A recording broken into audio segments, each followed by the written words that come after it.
नमस्कार, मैं हूं पीएस त्रिपाठी और आप देख रहे हैं हमारा विशेष कार्यक्रम सितारे हमारे। आप सभी दर्शकों का इस कार्यक्रम में स्वागत है। आज हम बात करेंगे अमावस्या श्राद्ध की। जी, हम चर्चा करेंगे अमावस्या श्राद्ध कैसे करें और किस तरह से अपने पितरों की कृपा ले सकते हैं। इसके अलावा आपके फोन कॉल्स होंगे, आप सीधे फोन करके अपने प्रश्न पूछ सकते हैं। हमारा फोन नंबर है 0771400877। अब से आधे घंटे तक लगातार ये फोन लाइन खुली रहेगी और हमें आपके फोन का इंतजार रहेगा। तो चलिए कार्यक्रम की शुरुआत करते हैं, जानते हैं आज का पंचांग। आज शुभ संवत 2077 1942 सूर्य दक्षिणायन का आश्विन महीने की कृष्ण पक्ष की अमावस्या तिथि है और दिन गुरुवार। अमावस्या दोपहर को 4:31 तक, पूर्वा फाल्गुनी नक्षत्र 9:49 तक का चंद्रमा सिंह राशि में होंगे। आज का राहु काल 1:29 से 3 बजे तक होगा। तो दोस्तों ये तो था पंचांग और अब बात करते हैं सर्वपित्र अमावस्या की। ऐसे पितर जिनके श्राद्ध हम न कर पाए हों या भूलवश छूट गए हों या जिनकी मृत्यु अमावस्या तिथि में हुई हो, ऐसे पितरों का श्राद्ध अमावस्या में किया जाता है। मतलब सर्वपित्र अमावस्या जिसमें सभी पितरों का श्राद्ध किया जा सकता है। इस दिन करना क्या चाहिए? तो सबसे पहले तो जल्दी उठ जाएं, उठ करके स्नान करें। स्नान करके भगवान के नाम का स्मरण करते हुए अपने पितरों की अक्षय तृप्ति के लिए तर्पण की तैयारी करें। इसमें भगवान में थोड़ा सा पानी और थोड़ा सा उसमें दूध, थोड़ा सा शहद, थोड़ा सा घी, एक जनेऊ पहनने के लिए, एक कुशा तर्पण के लिए थोड़ा सा तिल, थोड़ा सा जौ, थोड़ा सा चावल और थोड़े से काले तिल सूखे अलग से रख लें। एक घी का दिया जला लें, अगरबत्ती जला लें, कंडे यानी उपले रख करके उसे सुलगा लें। और अब सबसे पहले पूर्व की ओर मुख करके तीर्थों का और देवताओं का तर्पण करें, ऋषियों का तर्पण करें। 10 ऋषियों के तर्पण किए जाते हैं। फिर उत्तर में, पूर्व में बैठ करके देवताओं ऋषियों का तर्पण करना चाहिए। उत्तर में सप्तऋषियों का तर्पण करना चाहिए और फिर दक्षिण में बैठ करके पितरों का तर्पण करना चाहिए। हमारे यहाँ पितरों का मतलब होता है पहला तर्पण विश्व देवताओं को और फिर उसके बाद में अपने पिता, दादा, परदादा और फिर माँ, दादी, परदादी, नानी, परनानी, बूढ़ी परनानी, नाना, परनाना, बूढ़ी परनाना। फिर इसके अलावा फिर चाचा, बुआ, भाई, बहन। इसके अलावा अगर शादीशुदा हों तो सास, ससुर, साले, इनमें से जो भी जिनकी भी मृत्यु हो गई हो उनके लिए तर्पण करना चाहिए। और सभी पितरों का तर्पण करने के बाद भीष्म तर्पण करना चाहिए। भीष्म तर्पण करने के बाद में भगवान सूर्य को अर्घ्य दें, 10 दिशाओं में घूम जाए और फिर पंचबली हरण करना चाहिए। पंचबली हरण माने 5 ग्रास निकाले जाते हैं। पहला देवताओं के लिए, दूसरा गाय के लिए, तीसरा कुत्ते के लिए, चौथा चींटी के लिए और 5वां कौवे के लिए। इन 5 ग्रास को निकालने के बाद में ब्राह्मण भोजन का संकल्प करना चाहिए। कोरोना काल है, इसलिए मुझे ऐसा लगता है कि हो सकता है आप ब्राह्मण भोजन करना आपके लिए सुविधाजनक ना हो। तो ऐसी स्थिति में क्या करना चाहिए? तो ऐसी स्थिति में आपको चाहिए कि आप ब्राह्मण भोजन के लिए आप से धान्य निकाल दें। हंतकार कहते हैं। 1 मुट्ठी का नाम भिक्षा, 4 मुट्ठी का नाम पुष्कल और 16 मुट्ठी का नाम हंतकार होता है। मतलब आप 16 मुट्ठी अनाज निकाल दें तो एक हंतकार निकल जाता है, जिसका मतलब है एक दिन के एक व्यक्ति का आहार निकल जाता है। और 12 लोगों को भोजन कराना हो तो इस तरह से 12 थाली तैयार कर लें। उसी के माप से दाल, चावल और सब्जी, नमक, घी जो भी आप देना चाहें दक्षिणा सहित वो दे दें। और इससे आपका सर्वपित्र अमावस्या के सारे पितरों की पूजा भी हो जाएगी और सारे कष्टों की निवृत्ति हो जाएगी। चलिए, तो ये तो था सर्वपित्र अमावस्या में श्राद्ध कैसे करें। बहुत सारे लोग इस समय पार्वण श्राद्ध करते हैं, तो 3 पिंड श्राद्ध होते हैं, पार्वण श्राद्ध भी किए जा सकते हैं। पर पितृ विसर्जन करना बिल्कुल ना भूलें। फिर जब सब कुछ हो जाए तो फिर पितृ विसर्जन दोपहर काल में, मध्याह्न काल में करना चाहिए और फिर अपने नित्य कर्म करने चाहिए। इस क्रम से आप पितृ तर्पण या पितृ विसर्जन कर सकते हैं। इसके बाद चूंकि आज अमावस्या है इसलिए भगवान शिव की पूजा, अज्ञात पितरों के श्राद्ध भी किए जा सकते हैं। यदि आपकी जन्म कुंडली में शनि राहु से आक्रांत हो या फिर सूर्य, चंद्रमा या बृहस्पति राहु से आक्रांत हो तो इस समय हम अज्ञात पितरों का श्राद्ध कर सकते हैं, क्योंकि ये बड़ा श्रेष्ठ समय होता है अज्ञात पितरों के श्राद्ध के लिए। तो इससे काल सर्प की पूजा और अनेक प्रकार के जो आपके घर में उपद्रव है, अनपत्यता की समस्या है, उसका भी निदान कर सकते हैं। चलिए, अब 12 राशियों का सफर शुरू करते हैं। जानते हैं मेष यानी अरीस की इस राशि वाले जातकों के लिए देखते हैं कि आज का दिन इनके लिए कैसा रहेगा। सबसे पहले इस राशि में देखें कि ग्रहों की स्थितियां कैसी हैं। मेष राशि पे मंगल पड़े हुए हैं तो जबरदस्त एनर्जी। 3रे स्थान में राहु, क्रिएटिविटी बहुत अच्छी। 4थे स्थान में शुक्र पड़े हैं जो बताते हैं कि पार्टनर और परिवार का साथ बढ़िया रहेगा इस समय। 6ठे स्थान में चंद्रमा, पेट की तकलीफ हो सकती है। 10वें स्थान में शनि, पिता के स्वास्थ्य का ध्यान रखना होगा और बॉसेस के साथ रिलेशन बेहतर रखने होंगे। अपॉर्चुनिटी आपके पास ढेर सारा है, क्या करना चाहिए? सूर्य, बुध, चंद्रमा, ये 3 ग्रह एक साथ बैठे हैं, इसलिए चंद्रमा की मंत्र जप करें। उसके अलावा भगवान शिव का अभिषेक करें। तो आज का दिन बेहतर होगा। बात कर लेते हैं दोस्तों वृषभ यानी टॉरस की। इसमें दूसरे स्थान में राहु, 8वें स्थान में गुरु केतु। निश्चित तौर पर जानिए कि अनेक प्रकार के विवाद आपका इंतजार कर रहे हैं, कोशिश करें विवादों से बचकर रहे हैं। ढेर सारे अवसर हैं क्योंकि शनि भाग्य स्थान में। जहां तक सवाल दूसरे स्थान में राहु है, किसी प्रकार के डॉक्यूमेंटेशन में बहुत सावधानी रखनी चाहिए। तीसरे स्थान के शुक्र हैं, बहुत जबरदस्त एम्बिशन है और इस समय 5वें स्थान में सूर्य बुध चंद्रमा बैठे हैं, जो बताते हैं कि मन थोड़ा सा फ्लिकर होगा, मतलब बहुत जल्दी निर्णय लेने वाले होंगे। इस समय करना क्या चाहिए, तो इस राशि वाले जातकों के लिए बृहस्पति और केतु की प्रियता के लिए बृहस्पति के मंत्र जप करें। केतु की प्रियता के लिए गाय और कुत्ते को रोटी गुड़ के साथ खिलाएं तो आज का दिन बेहतर होगा। बात कर लेते हैं दोस्तों मिथुन राशि की। लग्न में राहु है, जबरदस्त एम्बिशन, जबरदस्त एंगर, जबरदस्त एंग्जाइटी और जबरदस्त एनर्जी है, क्योंकि 11वें स्थान में मंगल भी है। मतलब वाणी का संयम रखना होगा, आतुरता से बचना होगा। इस राशि वाले जातकों के लिए देखते हैं कि 8वें स्थान में शनि है। काले तिल काले उड़द का दान करें, शनिश्चर मंत्र जप करें। आज का दिन आपके लिए बहुत शानदार है। करना क्या चाहिए, तो इस राशि वाले जातकों के लिए वाणी का संयम रखें। इसके अलावा भगवान शिव का अभिषेक करें, भगवान शिव का पूजन करें, ओम नमः शिवाय इस मंत्र जप करें और धतूरे का फूल भगवान शिव में चढ़ाएं तो आज का दिन बेहतर होगा। अब बात कर लेते हैं दोस्तों कर्क यानी कैंसर की, जिसके 12वें स्थान में राहु और लग्न में शुक्र, 6ठे स्थान में गुरु केतु और 7वें स्थान में शनि है। मतलब कुल मिलाकर के अच्छे दोस्तों का साथ मिलेगा। 12वें स्थान में राहु के कारण आकस्मिक हानि की संभावना है, खर्चे थोड़े से ज्यादा हो सकते हैं, नींद की परेशानी हो सकती है। लग्न में शुक्र है, जाहिर है थोड़ी सी एंग्जाइटी हो सकती है, खर्च के लिए मतलब कैश क्रंच हो सकता है। 6ठे स्थान में बृहस्पति, लोन और शत्रुता की चिंता, ऋण और शत्रुता की चिंता थोड़ी ज्यादा हो सकती है। इस राशि वाले जातकों के लिए करना क्या चाहिए, अपने एंग्जाइटी से अपने आप को बचाकर चलें। इसके अलावा शुक्र के मंत्र जप करें, महामाया के दर्शन करें, घी का दान करें तो आज का दिन बेहतर होगा। बात कर लेते हैं दोस्तों सिंह यानी लियो की। इस राशि वाले जातकों के लिए देखते हैं कि लग्नेश धन स्थान में बुध और चंद्रमा के साथ में है, मतलब धन की स्थिति बेहतर होगी। इस समय 11वें स्थान में पड़े हुए 11वें स्थान में पड़े में राहु, आय की स्थिति बेहतर होगी।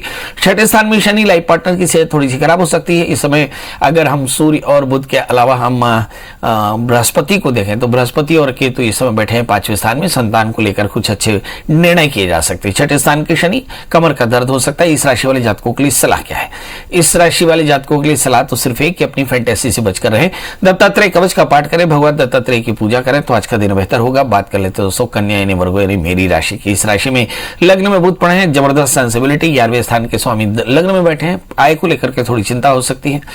अब जहां तक सवाल बृहस्पति और केतु का है, 4थे स्थान में भूमि वाहन मकान के योग प्रबल होंगे। इस समय 5वें स्थान में शनि, संतान को लेकर कुछ बड़े निर्णय यहां भी इस राशि में करने पड़ सकते हैं। इस राशि वाले जातकों के लिए राहु की स्थिति देखें, राहु इस समय 10वें स्थान में बैठे हैं, वर्क प्लेस में थोड़ी सी कॉन्स्पिरेसी की संभावनाएं बन सकती है। करना क्या चाहिए, आपको चाहिए कि आप राहु की मंत्र जप करें, काले तिल काले उड़द का दान करें तो आज का दिन बेहतर होगा। बात कर लेते हैं दोस्तों तुला यानी लिब्रा की। लग्न शुक्र 10वें स्थान में, भाग्य स्थान में राहु, मतलब काम को लेकर के बड़ी चिंता, अवसर में बाधा हो सकती है। राहु चूंकि लग्न में पूर्ण दृष्टि रखते हैं, सेहत का ध्यान रखना होगा।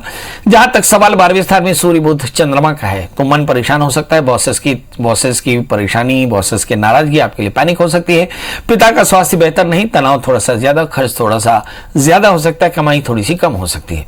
इस राशि वाले जातकों के लिए हम देखते हैं कि तीसरे स्थान में बृहस्पति बैठे हैं, टैलेंट जबरदस्त है और इस टैलेंट का इस्तेमाल करना होगा। 4थे स्थान में शनि, परिवार को भी समय देना होगा। करना क्या चाहिए, तो इस राशि वाले जातकों के लिए फिर वही बात कि भाग्य स्थान में पड़े हुए राहु, मतलब दत्तात्रेय कवच का पाठ करें। आप भी भगवान की प्रियता के लिए दत्तात्रेय भगवान की पूजा करें और साथ में काले तिल काले उड़द का दान करें तो आज का दिन आपके लिए भी बेहतर होगा। बात कर लेते हैं दोस्तों वृश्चिक राशि की। लग्नेश मंगल 6ठे स्थान में है, मतलब एनर्जी लेवल बहुत अच्छी है और धन स्थान में शनि बैठे हैं, जिसका मतलब संपत्ति भी बेहतर होगा। लग्न में धन स्थान में बैठे हैं गुरु केतु, जो बताते हैं कि संपत्ति के योग बेहतर है। 8वें स्थान में राहु, बेवजह की विवाद हो सकते हैं। 3रे स्थान में शनि, अपने इमोशंस पर कंट्रोल करना होगा। 11वें स्थान में सूर्य चंद्रमा है। निश्चित तौर पर इस राशि वाले जातकों के लिए लाभ की स्थिति बेहतर है, अवसर भी ढेर सारे मिलेंगे। यदि आप नौकरी या दूसरे तरह के अप्राइजल चाहते हो तो आज का दिन उसके लिए बहुत बेहतर है। इस राशि वाले जातकों के लिए सावधानी क्या करनी चाहिए, चूंकि 8वें स्थान में राहु पड़े हैं इसलिए राहु के मंत्र जप करें, काले तिल काले उड़द का दान करें तो आज का दिन आपके लिए भी बेहतर होगा। अब बात कर लेते हैं दोस्तों धनु यानी सेजिटेरियंस की, जिसके लग्न में गुरु केतु 7वें स्थान में राहु है। मतलब बुरे दोस्तों से बचना होगा। इस समय बहुत सारे चापलूस दोस्त आपको चीट कर सकते हैं। लग्न में गुरु केतु, वाहन चलाते समय सावधान, अदरवाइज आपकी सदाशयता आपके लिए काम आएगी। धन स्थान में शनि, संपत्ति के योग बेहतर है।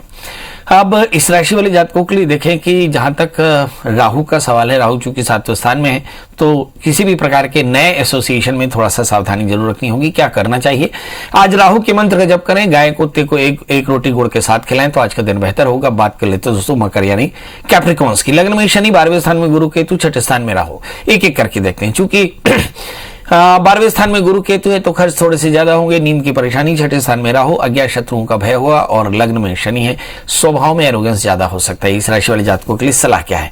तो आप बृहस्पति और केतु के मंत्र जप करें, भगवान दत्तात्रेय की पूजा करें, दत्तात्रेय कवच का पाठ करें, काले तिल काले उड़द का दान करें, तो आज के दिन आपके लिए भी बेहतर हो जाएगा। बात कर लेते हैं दोस्तों कुंभ एंड एक्वारियस की। इस राशि वाले जातकों के लिए देखते हैं कि लग्न शनि 12वें स्थान में, और 11वें स्थान में गुरु केतु, 5वें स्थान में राहु। एक एक करके देखते हैं। 5वें स्थान में राहु के कारण संतान में परेशानी, 12वें स्थान में शनि, नींद की परेशानी, खर्च थोड़ा सा ज्यादा, 11वें स्थान में गुरु केतु, आय की स्थिति बेहतर होगी। इस समय मंगल तीसरे स्थान में है, अपनी एनर्जी को सही तरह से चैनलाइज करना होगा। जहां तक सवाल शुक्र का है तो इस राशि वाले जातकों के लिए छठे स्थान के शुक्र बहुत तरह की अपॉर्चुनिटी में बाधा दे सकते हैं, क्योंकि भाग्य शुक्र छठे स्थान में बैठे हैं। इसलिए हो सकता है ऋण लेकर के आप अपने काम को रेनोवेट करना या नए तरीके से सेटल करना चाहते हो, मगर याद रखें बजट के अंदर आपका लोन हो। शनि के मंत्रों जप करें, काले तिल काले उड़द का दान करें, तो आज का दिन बेहतर होगा। बात कर लेते हैं दोस्तों मीन यानी पैशंस की, जिसके स्वामी बृहस्पति बैठे इस समय ज्ञान दशम स्थान में, चौथे स्थान में राहु, तो मुझे ऐसा लगता है वर्क प्लेस में थोड़ी सी अव्यवस्था हो सकती है। चौथे स्थान में राहु, परिवार को भी लेकर के भी थोड़ी चिंतित हो सकती है। धनस्थान में मंगल, संपत्ति के योग बेहतर होंगे। 11वें स्थान में शनि, लाभ की स्थिति दिखाई पड़ती है। इस राशि वाले जातकों के लिए सलाह क्या है? 5वें स्थान में शुक्र बैठे हैं तो निश्चित तौर पर संतान को लेकर के थोड़ी चिंता हो सकती है, क्या करना चाहिए। 7वें स्थान में बुध, चंद्रमा और सूर्य पड़े हैं तो कुछ लोगों की लव लाइफ की शुरुआत हो सकती है। इस समय भगवती महामाया के दर्शन करें और घी और चीनी का दान करें तो आज का दिन बेहतर हो। हमारे साथ दर्शक जुड़े हैं राजकुमार जी। राजकुमार जी, आपका बहुत बहुत स्वागत है। बताइए क्या जानना चाहते हैं? वही से जानना चाहते हैं सर जी, बताएं। डेट ऑफ बर्थ, टाइम और प्लेस। 8 मार्च 1986, नियमित 5:10 एक मिनट, 8 मार्च 1986 86 सुबह प्रातः काल कितने बजे? नियमित कितने बजे का जन्म है? 5:05 प्रातः। जी, क्या जानना चाहते हैं? इनके भविष्य के बारे में थोड़ा गलत संगत में है जी, गलत संगत में है, इसलिए इनका भविष्य जानना चाहते हैं। गलत लत में है, गलत संगत में है। हाँ। चलिए आइए देखते हैं। इनका जन्म लग्न कुंभ है, इनकी राशि धनु है, लग्न में गुरु बैठे हैं। लग्न में गुरु के साथ में शुक्र है। मुझे ऐसा लगता है कि निश्चित तौर पर तीसरे स्थान में राहु के कारण डाइवर्शंस काफी ज्यादा। इनके लिए राहु की शांति कराएंगे तो इनकी एकाग्रता बेहतर होगी। इस समय हम देखते हैं कि 2018 से 19 इनके लिए थोड़ा सा ज्यादा पैनिक रहा, जहां पे फ्रेंडशिप बहुत ज्यादा हुई, बुरी संगत में पड़े रहे। इस समय इनके लिए क्या करना चाहिए? रुद्राभिषेक हर महीने कराते रहे, लगातार इनके लिए रुद्राभिषेक कराएं। 1 वर्ष तक लगातार प्रदोष के दिन या फिर सोमवार के दिन 1 वर्ष तक लगातार पूजा कराएं, रुद्राभिषेक कराते रहें तो निश्चित तौर पे बहुत जल्दी इन्हें फायदा होगा। याद रखें कि इनके शनि की अंतर्दशाएं चल रही थी, काफी ज्यादा तनाव और काफी ज्यादा फ्रेंडशिप, बहुत ज्यादा स्ट्रेस था, इसके कारण ये परेशानी हो रही थी। जी, हमारे साथ अगली कॉलर अनामिका जी हैं। अनामिका जी, आपका बहुत बहुत स्वागत है। बताइए क्या जानना चाहती है? नमस्ते संदीप जी। नमस्कार। मैं अपनी बहन के लिए पूछना चाहती हूँ जी, उनके डेट ऑफ बर्थ है 14/11/1984। और समय बता दें। समय है 8:30 बजे रात्रि का। जन्मस्थान जबलपुर। जन्मस्थान जबलपुर। जी, बताइए क्या जानना चाहती हैं? इनकी शादी का योग कब का है? इनकी शादी जुड़ जाती है बिल्कुल पक्की होने के बाद ही फिर टूट जाती है। कहीं कभी मैंने 2-3 बार ऐसा हो चुका है कि शादी जुड़ती है और फिर टूट जाती है। ये भाई है कि बहन है? बहन है मेरी। चलिए आइए देखते हैं। इनका जन्म लग्न मिथुन है, राशि इनकी कर्क है। वर्ष 2020 नवंबर से लेकर के अप्रैल के बीच में इनकी शादी हो जाएगी, यदि आपने थोड़ा उद्यम किया तो। इनके 5वें स्थान में सूर्य के साथ में शनि है। शनि की पूर्ण दृष्टि जब कभी भी सप्तमेश या सप्तम भाव पर होती है तो आमतौर पे ऐसे जातकों की शादी में काफी बाधाएं आती हैं। तो करना क्या चाहिए? तो जब चंद्रमा तारा अनुकूल हो तो माता पिता, कन्या के माता पिता बैठ करके और नंदीमुख श्राद्ध करा करके फिर इस बच्ची का कुंभ विवाह कराएं, क्योंकि इस बच्ची के 8वें स्थान में मंगल भी है। तो आप देखेंगे बहुत जल्दी इनकी शादी भी हो जाएगी और शादी के बाद का जीवन भी अच्छा रहेगा। याद रखें, कुंभ विवाह कराना अत्यंत आवश्यक है। बीते करीब 1 वर्षों में शनि की अंतर्दशाएं भी चल रही थी तो ये थोड़ी सी पैनिक है। पर एक दूसरी सावधानी भी याद रखें कि इनके पास विवाह का समय बहुत सारा नहीं है।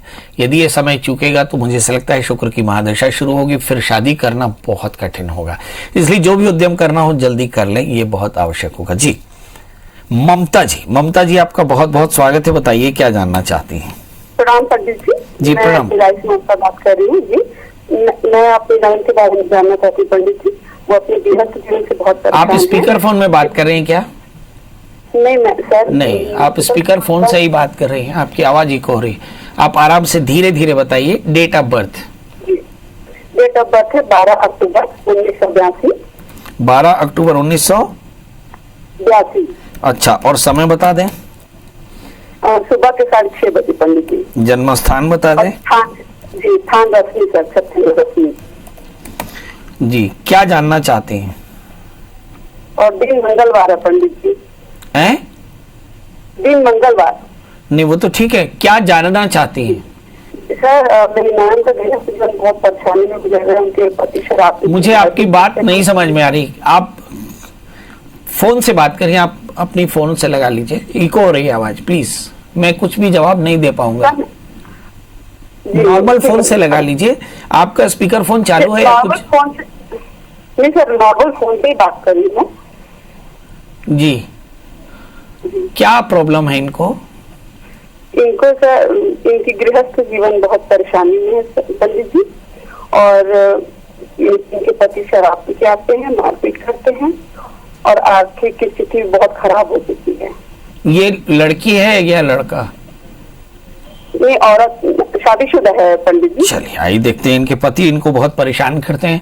हम अपने दर्शकों से हाथ जोड़कर प्रार्थना करें कि जब भी आप बात करते हैं और आपको लगता है आपकी खुद की आवाज तो आपको मिलती होगी, तो कोशिश करें कि आप आवाज सुनने की स्थिति में रहें, क्योंकि लगातार आपके स्पीड से बोलने से शायद मैं नहीं सुन पाता हूं, इसके कारण थोड़ी परेशानी होती है।